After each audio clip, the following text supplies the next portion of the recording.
Hello students, आज का topic है क्रिप्स मिशन। यह वीडियो सभी स्टेट पीसीएस एग्जाम्स के लिए उपयोगी है और आपके क्विक रिवीजन में आपको बहुत मदद करेगा। आइए इसकी शुरुआत करते हैं। क्रिप्स मिशन जो कि 1942 में भारत आया। द्वितीय विश्व युद्ध में जापान की बढ़ती हुई शक्ति को देखते हुए अंतर्राष्ट्रीय समुदाय विशेषकर अमेरिका, चीन एवं ऑस्ट्रेलिया ने ब्रिटेन पर भारत को स्वतंत्र करने के लिए दबाव बढ़ाया, जिसके फलस्वरूप स्टेफोर्ड क्रिप्स के नेतृत्व में मिशन भारतीय नेताओं से वार्ता हेतु मार्च 1942 में भारत आया। इस मिशन ने एक प्रस्ताव प्रस्तुत किया जिसकी प्रमुख शर्तें इस प्रकार थीं। पहला शर्त, युद्ध के बाद भारत को डोमिनियन राज्य का दर्जा दे दिया जाएगा जो किसी बाहरी सत्ता के अधीन नहीं होगा।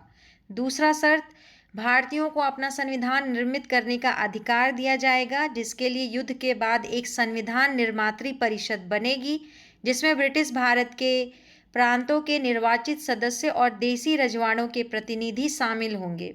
अगला था, ब्रिटिश भारत का कोई प्रांत यदि नए संविधान को स्वीकार ना करना चाहे तो उसे वर्तमान संवैधानिक स्थिति बनाए रखने का अधिकार होगा। नए संविधान को ना स्वीकार करने वाले प्रांतों को अपना अलग संविधान बनाने की आज्ञा होगी। चौथा, युद्ध के दौरान ब्रिटिश वायसराय की एक नई कार्यकारी परिषद का गठन किया जाएगा जिसमें भारतीय जनता के प्रमुख वर्गों के प्रतिनिधि शामिल होंगे, लेकिन रक्षा मंत्रालय ब्रिटिश नेतृत्व के पास होगा। महात्मा गांधी ने उसे उत्तर तिथिक चेक यानी कि पोस्ट डेटेड चेक की संज्ञा दी। क्रिप्स मिशन के साथ कांग्रेस के आधिकारिक वार्ताकार पंडित जवाहरलाल नेहरू और मौलाना आजाद थे, जो कि हमारे पहले शिक्षा मंत्री बने। ये दोनों वार्ता में भाग लिए थे। अब देख लीजिए प्रश्न। तो पहला प्रश्न आपसे पूछता है कि भारत में क्रिप्स मिशन किस वर्ष आया था। इसमें याद रखिएगा, जनरली इंपॉर्टेंट होता है। Option A 1940, option B 1942, option C 1944 और ऑप्शन डी 1946। ऑप्शन बी सही है। द्वितीय विश्व युद्ध में जापान की बढ़ती हुई शक्ति को देखते हुए अंतर्राष्ट्रीय समुदाय विशेषकर अमेरिका, चीन एवं ऑस्ट्रेलिया ने ब्रिटेन पर भारत को स्वतंत्र करने के लिए दबाव बढ़ाया, जिसके फलस्वरूप स्टेफोर्ड क्रिप्स के नेतृत्व में मिशन भारतीय नेताओं से वार्ता हेतु मार्च 1942 में भारत आया। अगला क्वेश्चन है कि ब्रिटानिया सरकार यानी कि ब्रिटेन की सरकार के प्रस्तावों की प्रारूप घोषणा जो सर स्टेफोर्ड क्रिप्स लाए थे उसमें सम्मिलित था। आप स्टेटमेंट पढ़िए और बताइए कि कौन कौन बात इस संदर्भ में कहा गया था और कौन कौन नहीं। ऑप्शन ए है कि भारत को एक डोमिनियन स्थिति दी जानी चाहिए। दूसरा, कि सब प्रांतों और राज्यों को मिलाकर एक भारतीय संघ होना चाहिए। ऑप्शन 3 है कि कोई भी प्रांत या भारतीय राज्य भारतीय संघ के बाहर रहने का निर्णय ले सकता है। और चौथा है कि भारत का संविधान भारत की जनता द्वारा निर्मित किया जाएगा। आपसे कूट दिया हुआ और पूछ रहा है कि क्या सही है, तो एक्चुअली सभी बात सही है। ये सभी बातें कही गई थी। ऑप्शन डी सभी चारों सही हैं। फिर से सुन लीजिए शर्त क्या क्या था। स्टेफोर्ड क्रिप्स ने मार्च 1942 में भारत पहुंचकर एक प्रस्ताव प्रस्तुत किया जिसकी प्रमुख शर्तें थी। पहला शर्त था, युद्ध के बाद भारत को डोमिनियन राज्य का दर्जा दिया जाएगा जो किसी बाहरी सत्ता के अधीन नहीं होगा। दूसरा, भारतीयों को अपना संविधान निर्मित करने का अधिकार दिया जाएगा, जिसके लिए युद्ध के बाद एक संविधान निर्मात्री परिषद बनेगी जिसमें ब्रिटिश भारत के प्रांतों के निर्वाचित सदस्य और देसी रजवाड़ों के प्रतिनिधि शामिल होंगे। तीसरा, ब्रिटिश भारत का कोई प्रांत यदि नए संविधान को स्वीकार ना करना चाहे तो ना करे, उसे वर्तमान संवैधानिक स्थिति बनाए रखने का अधिकार होगा। नए संविधान को ना स्वीकार करने वाले प्रांतों को अपना अलग संविधान बनाने की आज्ञा होगी। ये बात कांग्रेस को बिल्कुल पसंद नहीं आएगी, पसंद आना भी नहीं चाहिए। अगर देश में 28 राज्य है तो क्या 28 के 28 राज्य अपना अपना संविधान बना के चलाएंगे या फिर घर घर संविधान बनेगा? तो ये बात तो मानने लायक था ही नहीं कि अगर आपको संविधान बनता है वो नहीं पसंद आता है तो आप अपना संविधान बना लीजिए। ये कोई बात नहीं हुआ, इससे तो देश कितने टुकड़ों में बंट जाएगा। चौथा था कि युद्ध के दौरान ब्रिटिश वायसराय की एक कार्यकारी परिषद का गठन किया जाएगा जिसमें भारतीय जनता के प्रमुख वर्गों के प्रतिनिधि शामिल होंगे, लेकिन रक्षा मंत्रालय ब्रिटिश नेतृत्व के पास होगा। अब कोई भी बात पसंद करने लायक था नहीं, कांग्रेस मानता नहीं है और उसके साथ साथ फिर मुस्लिम लीग भी इसको पसंद नहीं करता। तीसरा क्वेश्चन देखिए कि 1942 के क्रिप्स मिशन का एक महत्वपूर्ण पहलू था। सभी ऑप्शन पढ़िए फिर समझ में आएगा कि आंसर क्या होगा। ऑप्शन ए है कि भारत को किसी भी कोटि की स्वायत्तता देने की शर्त थी कि सभी भारतीय राज्यों को भारत संघ में शामिल होना होगा। दूसरा है कि द्वितीय विश्व युद्ध के तुरंत पश्चात भारत संघ की स्थापना करना और उसमें डोमिनियन पद प्रदान करना। ऑप्शन सी, विश्व युद्ध के पश्चात भारत को संपूर्ण स्वतंत्रता तथा प्रभुत्व का दर्जा प्रदान करने की शर्त थी। भारतीय लोगों, समुदायों तथा राजनीतिक दलों का ब्रिटेन के युद्ध में भाग तथा सहयोग। और ऑप्शन डी है कि संपूर्ण भारत संघ के लिए एक ही संविधान की संरचना करना, किसी भी प्रांत के लिए पृथक संविधान का ना होना तथा सभी प्रांतों की संघीय संविधान मान्य होगा। तो ऑप्शन बी जो है वो सही है कि द्वितीय विश्व युद्ध के तुरंत पश्चात भारत संघ की स्थापना करना और उसे डोमिनियन पद प्रदान करना। सिर्फ यही तो एक बात था कि ये लोग दे रहे थे जो अब भारत को चाहिए नहीं था। आप सुनिए, 1929 के बाद से कभी भी भारत में डोमिनियन स्टेट मांगा ही नहीं गया था। 1929 से पहले 28 में एक रेजोल्यूशन पास हुआ था कांग्रेस में, जिसमें ये लोग 1 साल के लिए समय दिए थे अंग्रेज को कि इस साल तुम लोग हमको डोमिनियन स्टेट का दर्जा दो, अगर नहीं देते हो तो हम अगले साल से पूर्ण स्वराज्य मांगेंगे। उसके बाद जब 1929 में पूर्ण स्वराज्य की बात चली, उसके बाद डोमिनियन स्टेट मांगना ही नहीं था। और अब जाके 1942 में इन लोग की नींद खुली और ये लोग कहे कि अब हम आपको डोमिनियन स्टेट का दर्जा देंगे, जो कि उस समय चाहिए नहीं था। ठीक है, उसके बाद जो बातें हैं वो तो बिल्कुल गलत हैं। ये लोग पूर्ण स्वतंत्रता देना नहीं चाहते थे और संविधान कहे नहीं थी कि एक रहेगा। ये लोग कहें कि अपना अपना सब संविधान बना लो, जिसको जो पसंद आता है वो नियम बनाओ, उस पर चलो। एक संविधान बनता है, वो पसंद आता है तो मानिए और नहीं पसंद आता है तो अपना अपना बना लीजिए। अगला क्वेश्चन है चौथा, निम्नलिखित में से कौन सा क्रिप्स मिशन के संबंध में सही नहीं है? ऑप्शन पढ़िए। ऑप्शन ए, युद्ध समाप्त होने पर डोमिनियन दर्जा, ये ठीक है। ऑप्शन बी, संविधान सदन द्वारा निर्मित संविधान मान्य।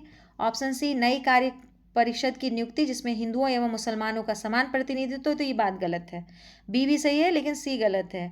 दी और अगला है कि कोई भी सूबा भारतीय संघ से बाहर रह सकता है, ये बात भी कही ही दिए थे। इससे तो केवल क्या पता चलता है कि वो बहुत से भाग में भारत को बांटना चाहते थे। अगला क्वेश्चन, सर स्टैफोर्ड क्रिप्स की योजना में यह परिकल्पना थी कि द्वितीय विश्व युद्ध के बाद भारत को पूर्ण स्वतंत्रता प्रदान की जाएगी, पहला ऑप्शन है।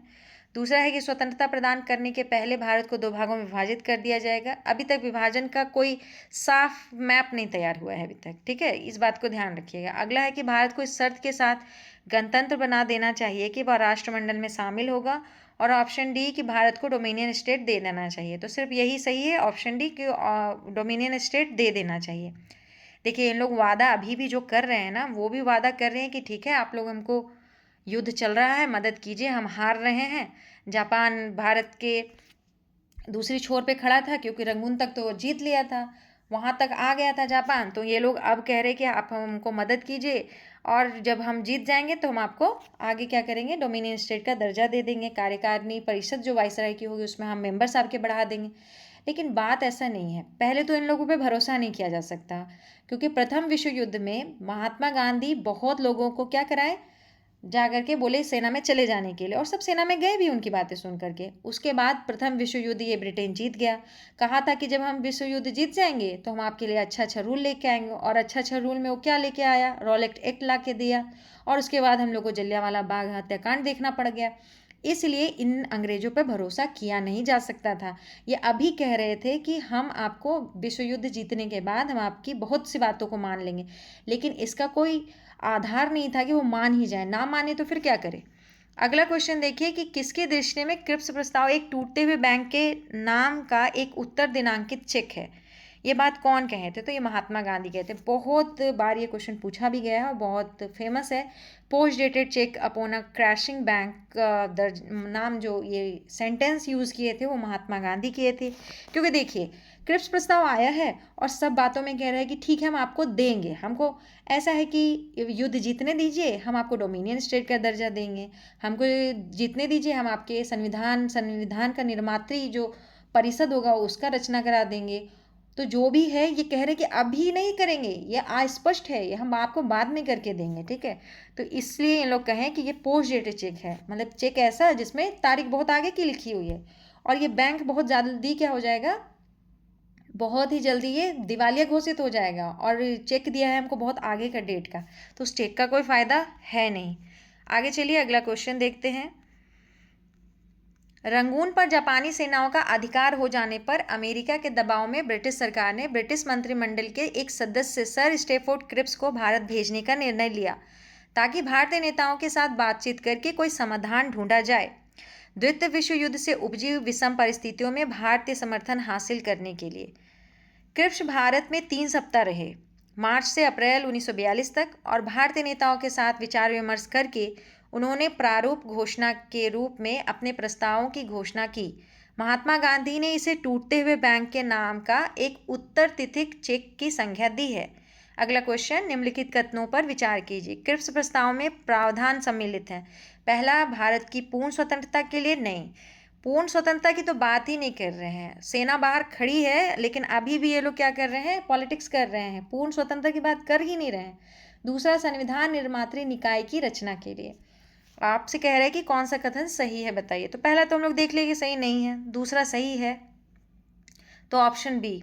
क्रिप्स मिशन के तहत युद्ध के पश्चात भारत को डोमिनियन अधिराज्य का दर्जा दिए जाने का प्रस्ताव था। क्रिप्स मिशन ने संविधान निर्मात्री निकाय की रचना के लिए भी प्रस्ताव किया था।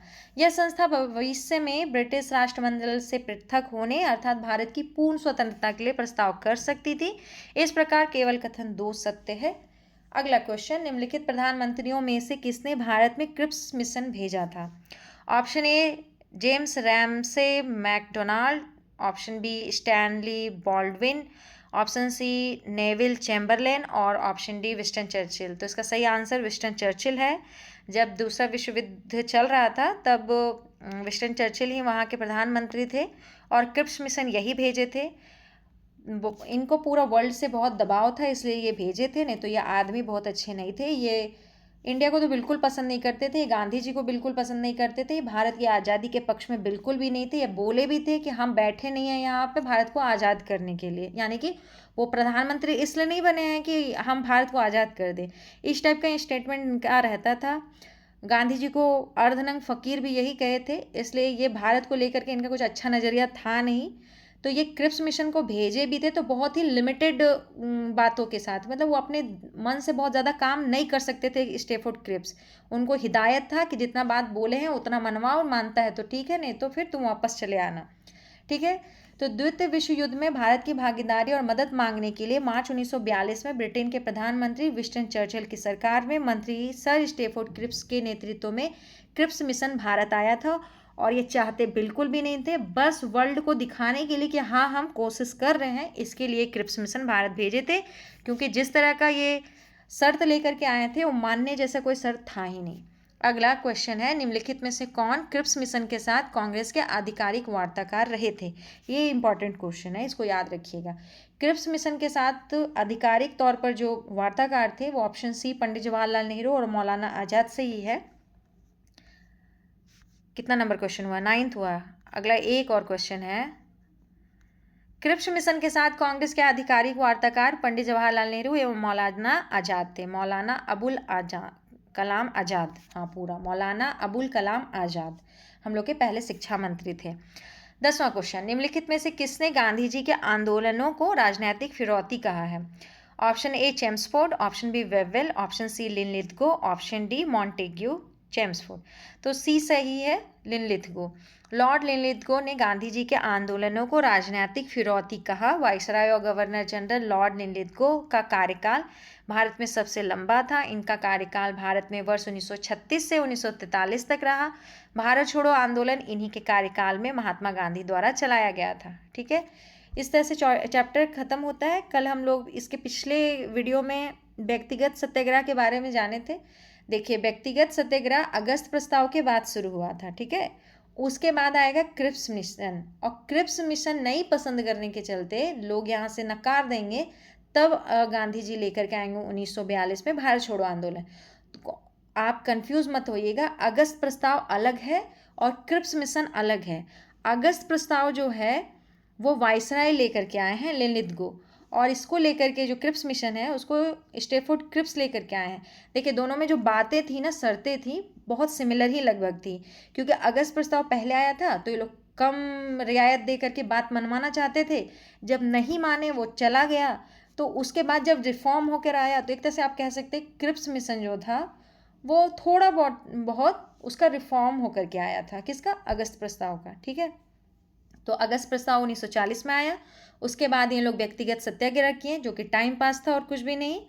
और उसके बाद फिर ये जो आया क्रिप्स मिशन, इसको नकारने के बाद अब ज़रूरत महसूस होगा बहुत बड़े आंदोलन का, जो कि भारत छोड़ो आंदोलन होगा। ठीक है, अगले क्लास में हम लोग भारत छोड़ो आंदोलन करेंगे। Thank you.